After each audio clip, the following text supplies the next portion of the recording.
Hello viewers, welcome back to trend Krishna. இப்போ தமிழ் சினிமாவில் பெரிய அளவில் பேசப்பட்ட ஒரு விஷயம் என்னன்னா, நடிகர் பார்த்திபன் வெளியிட்ட வீடியோ தான். அந்த வீடியோவில் அவர் என்ன சொன்னார்னா, சர்ச்சை எப்படி ஆரம்பிச்சு, உண்மையில என்ன நடந்துச்சு, இதெல்லாம் இப்போ வீடியோவில் நம்ம பார்க்கலாம். முதல்ல இந்த சம்பவம் நடந்த ஒரு பொதுவான நிகழ்ச்சி தான். இந்த ஃபங்க்ஷன் பேசும்போது நடிகர் பார்த்திபன் தமிழ் சினிமாவில் 2 பெரிய நடிகர்களை பற்றி பேசினார். ஒருவர் விஜய், இன்னொரு அஜித்குமார்.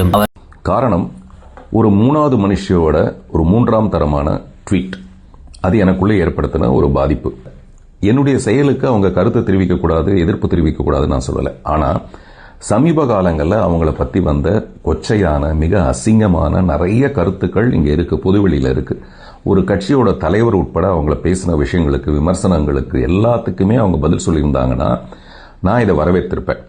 எதுக்குமே சொல்லாமல் எனக்கு மட்டுமே அவங்க கண்டனத்தை தெரிவித்ததுனால நான் வருத்தம் தெரிவிக்கிறேன்னு சொன்னதே தப்புன்னு நிறைய பேர் கண்டனம் தெரிவிச்சிருக்காங்க. நீங்க ஏன் சார் அதுக்கு வருத்தம் தெரிவிக்கணும், நீங்க அதை மன்னிப்பு கேட்கணும். அதுல நிறைய குரூப் ஆரம்பிச்சிருக்காங்க. வி ஸ்டாண்ட் வித் பார்த்திபன் ஒரு ஹேஷ்டேக்லாம் ஆரம்பிச்சிருக்காங்க. அந்த நண்பர்கள் எல்லாருக்கும் நன்றி. காரணம், இது என் நன்மைக்கு பக்கத்தில் நீங்க இல்ல, உண்மைக்கு பக்கத்தில் இருக்கீங்கன்றதுக்காக நான் உங்களை அவர்களின் சாதனை பற்றி மிகவும் தெளிவாக பேசி பாராட்டினார். அதோடு விஜய் அவர்களின் கடந்த சில வருடங்களுக்கு சந்தித்த அரசியல் பிரச்சனை, விமர்சனம் இதெல்லாம் கடந்து இவ்வளவு உயரத்துக்கு வந்தது மிகப்பெரிய விஷயம் என்று அவர் சொன்னார். ஆனால் அந்த ஸ்பீச் நடந்து கொண்டிருக்கும்போது திடீரென ஒரு போட்டோ ஸ்கிரீன் வந்ததாக சொல்லப்பட்டுச்சு. அந்த போட்டோ தான் இப்போ பெரிய சர்ச்சை காரணம். பார்த்திபன் சொல்வது என்னன்னா, அந்த போட்டோ வந்ததை பார்த்ததும் அவருக்கு ரொம்ப ஷாக் ஆயிடுச்சாம். அந்த போட்டோ எங்கிருந்து வந்தது, யார் போட்டது, எந்த கான்டெஸ்ட் வந்தது அவருக்கு அப்பவே தெரியவில்லையாம். அதனால தான் பின்னாடி சோசியல் மீடியால சிலர் இதை திட்டமிட்டது போல ஆரம்பிச்சாங்க. சில பேர் பார்த்திபனை குற்றம் சொன்னாங்க. பட் ஆனா அதுக்கு தான் இந்த விளக்கத்தை வீடியோ வெளியிட்டிருக்காரு. இந்த வீடியோவில் பார்த்திபன் மிகவும் தெளிவா சொல்றாரு, நான் எந்த ஈவெண்ட்டுக்கும் யாரும் பணம் வாங்க போவதில்லை, யாரும் நான் கடன் பட்டவனும் இல்லை.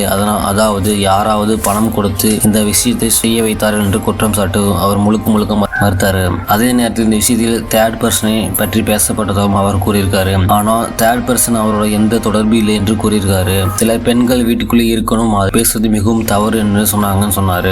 சம்பவம் நடந்ததுக்கு பிறகு பார்த்திபன் ரொம்ப அப்செட் ஆனாராம். அதனாலதான் சேம் நைட்ல ஈவெண்ட் ஆர்கனைஸ் கால் பண்ணி அந்த போட்டோவோ வீடியோவோ டெலிட் பண்ண சொன்னாராம். அது மேலும் பெரிய பிரச்சனையாக மாறக்கூடாது என்பதற்காக முயற்சி செய்ததாக அவர் கூறினார். ஆனா சோசியல் மீடியா அந்த வீடியோ ஏற்கனவே சர்க்குலேட் ஆக ஆரம்பிச்சிச்சு. அதனால இந்த விஷயம் பெரிய கான்ட்ரவர்சி ஆகிவிட்டது. பார்த்திபன் ஒரு முக்கியமான விஷயத்தை சொல்றாரு, எனக்கு யாரிடம் அனுப்பி கேட்க வேண்டிய நிலை இல்லை, ஆனால் இந்த சம்பவத்தால் யாராவது ஹர்ட் ஆகியிருந்தால் அதற்காக வருத்தப்படுகிறேன் அப்படின்னு சொல்லியிருக்காரு.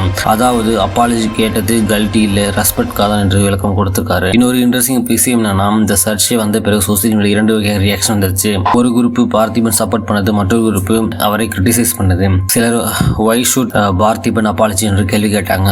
அதே நேரத்தில் ஹானஸ்ட்லி பேசியிருக்காங்க என்று சப்போர்ட் பண்ணியிருக்காங்க. இதுதான் இப்ப சோசியல் மீடியா பெரிய டிஸ்கஷன் ஆகியிருக்கு.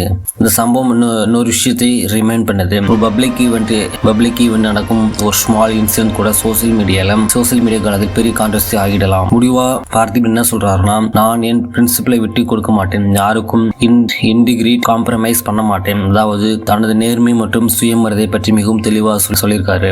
இப்போ இந்த விஷயம் இன்னும் சோசியல் மீடியா டிஸ்கஷன் ஆகி கொண்டே இருக்குது. உங்கள் ஒப்பீனியன் என்ன? பார்த்திபன் எக்ஸ்பிளேஷன் போதுமா அல்லது இன்னும் கிளாரிபிகேஷன் வேணுமா? உங்கள் கருத்தில் கமெண்ட் சொல்லுங்க. ஸோ மற்றொரு வீடியோ சந்திப்போம்.